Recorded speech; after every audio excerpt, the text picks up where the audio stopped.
Hi, I'm Dr. Ashley Hughes. I'm a veterinarian at the Friendship Hospital for Animals in Washington, D.C., and I'm going to talk to you about some common health problems that can arise with your dogs and cats. I'm going to spend this segment talking about a very unpleasant and tragic topic, puppy mills.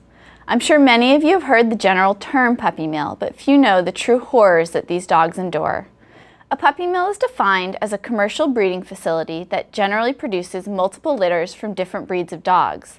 These facilities are geared to producing as much of their product, which in this case is puppies, as possible, to sell to pet stores or directly to consumers via internet or newspaper ads.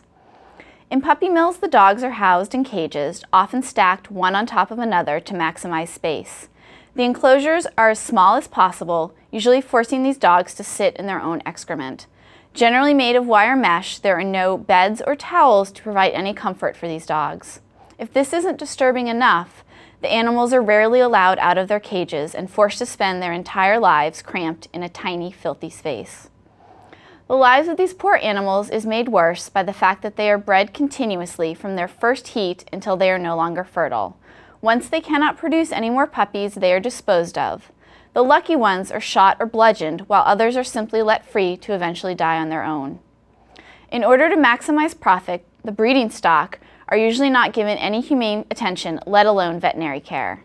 Let us ignore common basic ailments such as heartworm disease and infestation from fleas, worms, and ticks to focus on more disturbing ramifications. If a pregnant female needs a C-section, it is done not by a veterinarian, but by a layperson without the use of anesthesia or pain medication. If the dogs bark too much, they are debarked, which is done by ramming a metal rod down their throat, also without anesthesia or pain medication.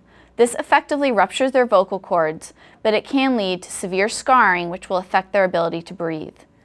Once the puppies are produced, the ones that live past weaning are sold to pet stores or directly to consumers.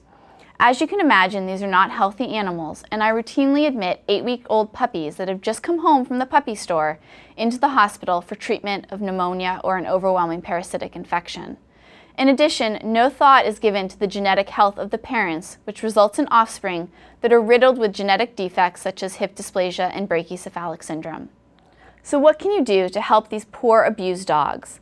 The single most important act one can do to put an end to this is to be aware of where that adorable new puppy you bring home comes from. You should never buy a puppy from a pet store. It is estimated that 98% of pet store puppies come from these inhumane puppy mills. If you do want a purebred dog, be sure to research potential breeders thoroughly. Make sure you visit the breeder's home or kennel and meet your new puppy's parents. A responsible breeder will be very careful about who they sell their puppies to and usually offer to take the puppy back if any problems arise. Ask how many breeds of dog they have. Breeders that care about their chosen breed will only breed one type of dog. A breeder that has multiple breeds available is probably a puppy mill. The very best way to bring a new dog into your home is to rescue one from a shelter or rescue group. There are over 4 million dogs and cats put to death in shelters every year due to our staggering overpopulation problem in this country. If everyone adopted a dog, and you also have to get them spayed or neutered, we could put an end to the horrors of puppy mills and drastically reduce the number of animals euthanized in shelters.